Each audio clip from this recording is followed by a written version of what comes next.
Muito obrigada aos organizadores aí pelo convite. Nós vamos aproveitar a oportunidade para apresentar um caso que nós estamos atendendo lá no nosso ambulatório desde o fim de fevereiro desse ano. E eu quero mostrar principalmente as possibilidades que o Bidort como ferramenta traz de abordagem de casos complexos e difíceis. Então, é um menino de 10 anos de idade com síndrome hipercinética. E eu vou apresentar esse caso. Aqui é um breve resumo das síndromes hipercinéticas, e não vou me demorar aqui, mas entre elas estão incluídas a coreia, o balismo, as distonias, os tremores, as mioclonias, e em vermelho eu coloquei os tiques, que é o que melhor define o que esse menino vem apresentando atualmente. E a diferença de coreia e os tiques, basicamente, é a característica dos movimentos, e elas têm aqui uma diferença também na origem das lesões, vamos dizer assim, neurológicas. E enquanto que na Coreia, basicamente, estão implicados o núcleo caudado, o tálamo, o núcleo subtalâmico, etc., parece que nos tiques, os gânglios da base é que estão mais comprometidos. Então, eles são caracterizados pela presença de um movimento involuntário, ou a emissão de um som ou palavra, ou então as duas coisas juntas, né? É diferente de compulsão. A compulsão é uma coisa mais comportamental, que acontece no sentido de aliviar a ansiedade. E o tique não, é uma coisa, parece que mais de origem neurobiológica mesmo, sem tantos aspectos emocionais envolvidos. Eles podem ser desde muito simples, como uma simples mioclonia, ou então mais intensos e complexos. Tem casos, por exemplo, descritos de pessoas que saltam, tocam o chão, bate o pé, cheiram objetos e produzem sons, fungam o nariz, até coisas mais peculiares, como ecolalia, coprolalia, palilalia, etc., quando entra a linguagem em jogo. E parece, então, que envolvem os gânglios da base e o sistema dopaminérgico. Quando a gente tem a presença de tiques motores com tiques vocais, então a gente denomina esse quadro como síndrome de Gilles de la Tourette. É interessante a comorbidade, eu coloquei isso aqui porque essa criança tem esse histórico com síndromes de déficit de atenção e hiperatividade, e transtornos obsessivos compulsivos. Muitos casos eles são transitórios, nem requerem tratamento, alguns persistem, e esses que persistem são pouco responsivos aos tratamentos. E quando tem que responder alguma medicação convencional, são aquelas drogas bloqueadoras dos receptores de dopamina no cérebro, como a quetiapina, a clozapina e algumas outras. Mas é interessante que essas mesmas drogas que tratam os tiques inicialmente, depois de um uso prolongado, até em pessoas que não tinham tique, porque são antipsicóticos também, mas depois de um tempo de uso, elas também podem vir a causar tiques, como uso prolongado. Bom, então esse garoto começou a apresentar, a primeira consulta dele foi em 25 de fevereiro, e a queixa era esses tiques que eles chamavam de nervosos. Esse quadro começou em outubro de 2020, com um prurido anal, uma coceira incontrolável, e a primeira suspeita foi de verminose, de oxiúros, mais especificamente, e ele fez 4 séries de tratamentos para oxiúros sem sucesso. Aí, 3 meses depois, já em janeiro, é que ele começou a apresentar os espasmos no pescoço e cintura escapular. Esses movimentos espásticos, eles vinham logo em seguida do prurido. Então, começava a sentir o prurido, que ele coçava, ficava permanentemente com a mão em região escrotal, coçando, e os movimentos seguiam esse prurido. foi, então, ao neurologista, que naquela primeira consulta, o neuro não falou que era cedo ainda para medicar e pediu um eletroencefalograma, que foi postergado por conta de pandemia e essas coisas. Aqui de histórico, nada de peculiar em gestação. Ele já tinha passado em consulta com o neurologista aos 7 anos por causa de sintomas de hiperatividade. Também tem dificuldades de socialização, já tinha naquela época e ainda tem. Tinha síndrome das pernas inquietas desde pequeno. Aqui não fala... bom, os distúrbios de sono, eu já falei. E atualmente ele ainda tem quadro de rinite alérgica bem intenso. E perto dos 7 anos ele também foi diagnosticado com alergia alimentar, principalmente a alergia à proteína do leite de vaca. Ele nega, antes desses sintomas começarem, qualquer tipo de doença ou de sintoma. É um filho único, é muito competitivo na escola e muito preocupado com a performance escolar. De história familiar, o que tem de significativo é um tio paterno que torce o pescoço quando come. E a gente sabe que esses tics têm um componente aí hereditário, muitas vezes, importante. Então, o nosso tema aqui é o mapeamento, né? O mapeamento, parafraseando, isso aqui foi roubei de um slide que eu não sei se é do Paulo ou da doutora Sumier, mas um excelente mapeamento permite elucidar o caso e eleger um excelente tratamento. Sem mapeamento, tornam-se impossíveis a seleção de medicação, a captação seletiva e o teste virtual terapêutico. O que eu quero ressaltar aqui realmente é essa ferramenta incrível e única que o Bidort nos traz.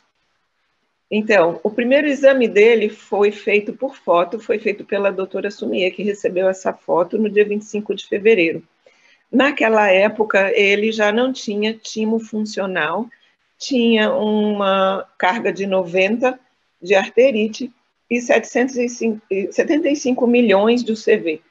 Em fevereiro, 75 eram as quantidades máximas que a gente estava encontrando. Hoje isso já mudou.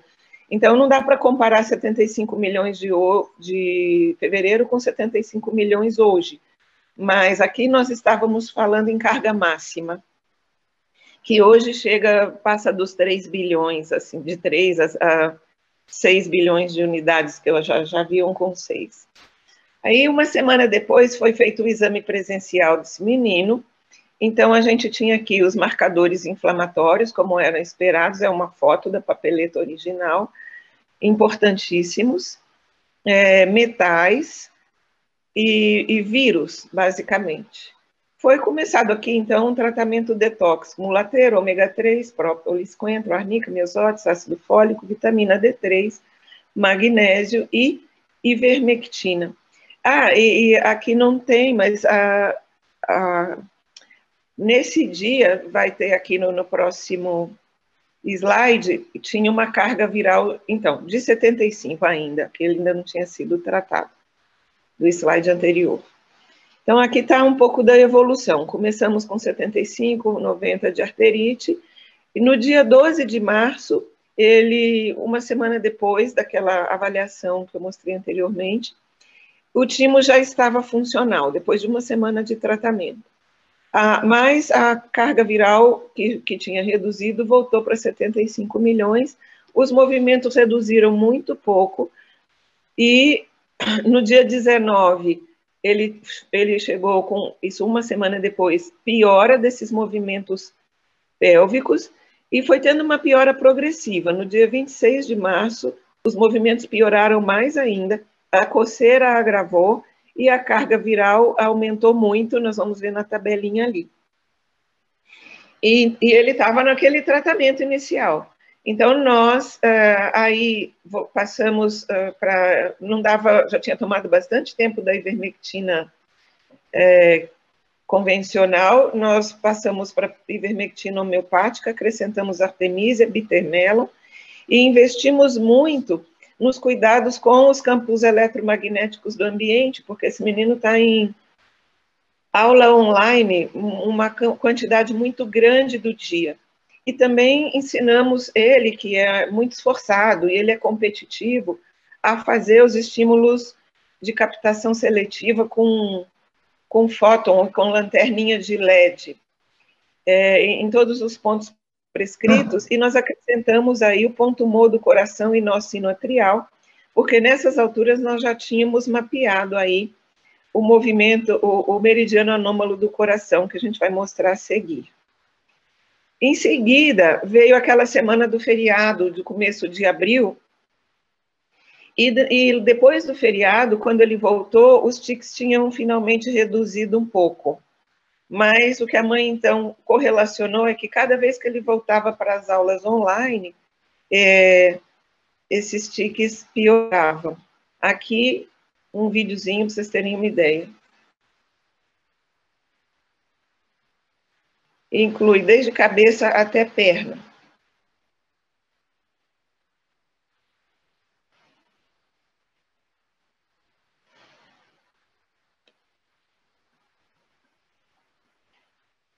Então, no dia 30 de abril, nós tiramos uma tarde para ir fazer esse mapeamento completo, com vistas a encontrar esse meridiano do coração, e o mapeamento dele é muito interessante. Ele tem, esse primeiro mapeamento das costas aqui, foi feito com a lâmina do músculo cardíaco, e ele tem áreas e trajetos incríveis, saindo de medula e indo até pelve, passa por aqui, aqui nessa região sacral, quando a gente coloca na posição de exposição de períneo, todo o períneo dele está comprometido, está envolvido, todos esses campos abrem com a lâmina do coração. Essa aqui também foi encontrado com a lâmina do coração. Esse meridiano desce pela perna e chega até a sola do pé, ou seja, pegou o corpo inteiro dessa criança. Esse meridiano anômalo do coração foi descrito pela doutora Sumier, que descreveu esse trajeto que é encontrado com essa lâmina dos músculos cardíacos em pacientes com transtornos cinéticos de vários tipos. E ela chamou de anômalo porque ele difere do trajeto descrito na medicina tradicional chinesa do meridiano do coração convencional, né? E assim como os tiques na literatura convencional, esse meridiano anômalo também, ela observou que parece ter uma ligação com a hereditariedade. Então, nós fomos investigar, essa é a foto do pai da criança, e ele também tem esse meridiano aqui, de uma forma bastante expressiva, que chega aqui na região do VG16, ele bifurca com pontos de... não queixa de nenhum sintoma, não sei, saberia dizer quais são os mecanismos que compensam, vamos dizer, essa tendência, mas o fato é que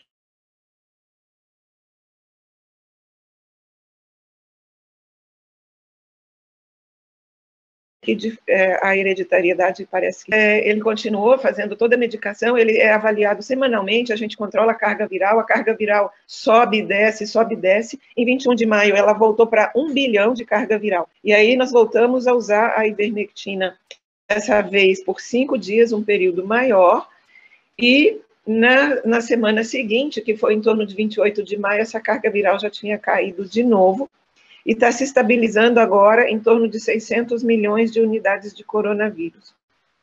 A partir do dia 18, aliás, do dia 21 de maio, quando tomou essa temporada de 5 dias de ivermectina, ele começou a ter uma melhora progressiva dos tiques motores. Atualmente, essa melhora está girando em torno de 60% a 70%.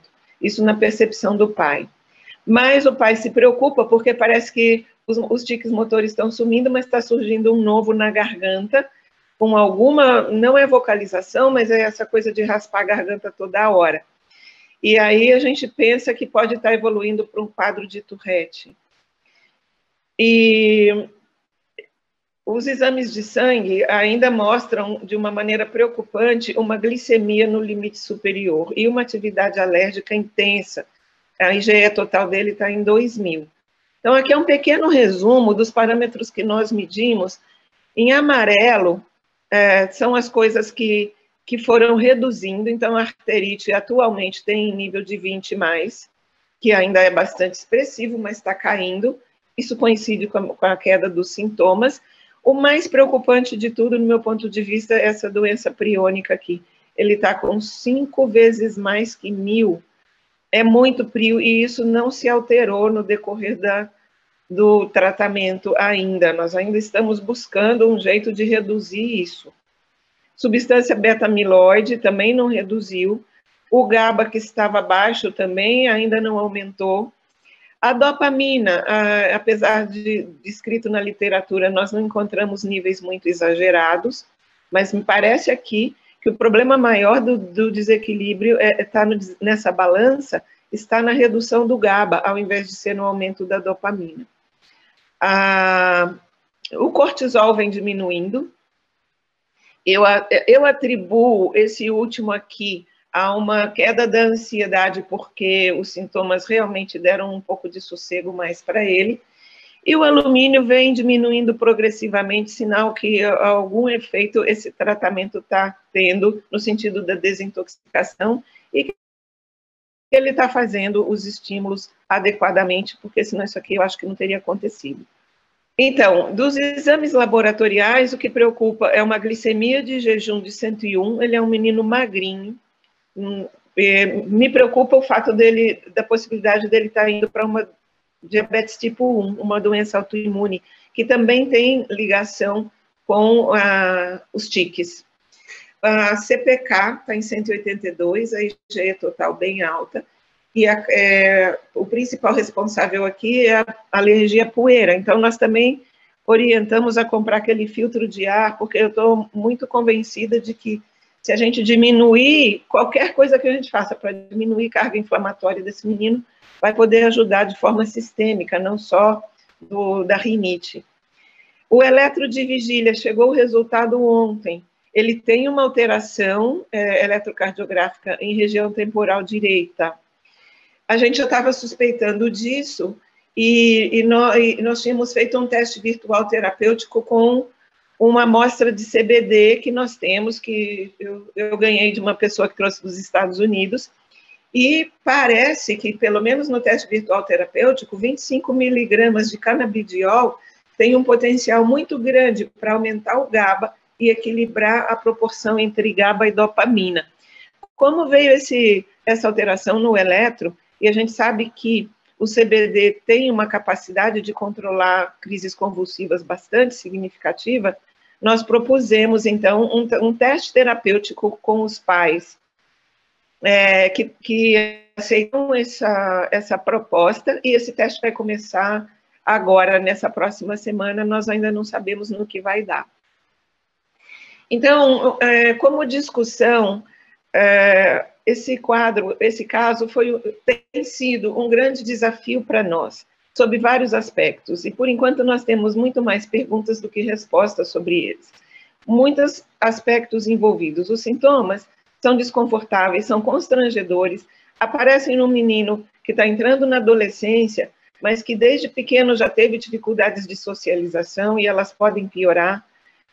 Parecem mostrar uma tendência para cronificação, não parece que vai ter uma remissão espontânea, porque já se passam 7 meses dentro do início desse quadro.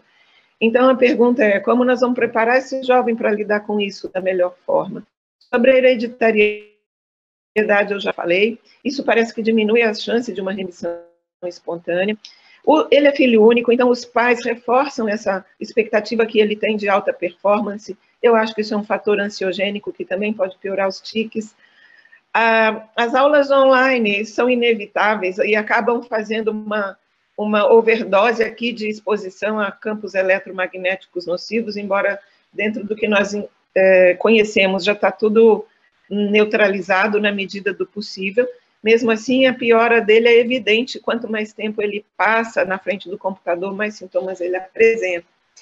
Aqui é o tema que conecta com a nossa mesa de hoje. Ele nunca teve sintomas de Covid, nem testes convencionais indicativos de Covid, Mas essa carga viral medida pelo nosso padrão Bidort, ela é bastante elevada e instável. Ela sobe, ela desce, ela sobe, ela desce. E existe uma coincidência entre as elevações dessas cargas virais e a piora dos sintomas. A questão é que, do ponto de vista teórico, a gente ainda não tem base para estabelecer um vínculo direto, e eu acho que a nossa experiência de todos nós aqui vai contribuir nesse sentido, para no futuro a gente ter isso mais esclarecido. Estou terminando. Outra coisa, então, que a gente observou foi esse aparente desbalanço entre a atividade GABAérgica, que está muito diminuída, e a dopaminérgica, que está normal, tendendo a subir. O teste visual terapêutico com canabidiol parece melhorar essa proporção e se torna uma esperança para controle dos sintomas residuais. Chama atenção ainda, para mim, a discrepância entre os dados clínicos que ele tem e os marcadores inflamatórios que nós encontramos de um lado, e o teste do PCR convencional, que eu passei rapidamente naqueles exames que ele fez, mas está normal. Então, isso também reforça aquilo que a gente já sabe, que a sensibilidade e a acurácia que o Bidort nos possibilita é muito grande, e a gente encontra esses sinais de inflamação sistêmica de uma maneira muito mais sutil e muito mais precoce. Então, nós precisamos continuar confiando na sensibilidade do nosso método, apesar dos exames convencionais serem normais. E o importante aqui, para terminar, então, nós estamos lidando com uma criança cronicamente inflamada, ele já é alérgico alimentar, provavelmente de bebezinho, ele tem a instalação de uma alteração metabólica em curso, não sei se além disso, provavelmente uma doença autoimune também, temo por esse pâncreas e pela possibilidade de um diabetes tipo 1. Esse terreno biológico deverá ser monitorado atentamente agora, nessa fase de mudanças que são significativas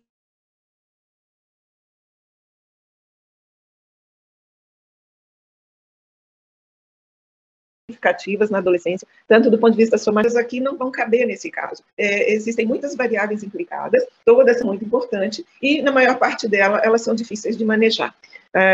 O bom que taurinos são movidos a desafio, não é, doutor Paulo? Níveis elevados de príons nessa idade são muito preocupantes. Isso, para mim, é o mais preocupante de tudo. A pergunta, eu coloco em forma de pergunta, porque eu já acho que nós temos a resposta, mas ainda não temos como comprovar, então fica como pergunta, mas até que ponto isso é resultado da inflamação subclínica pelo SARS-CoV?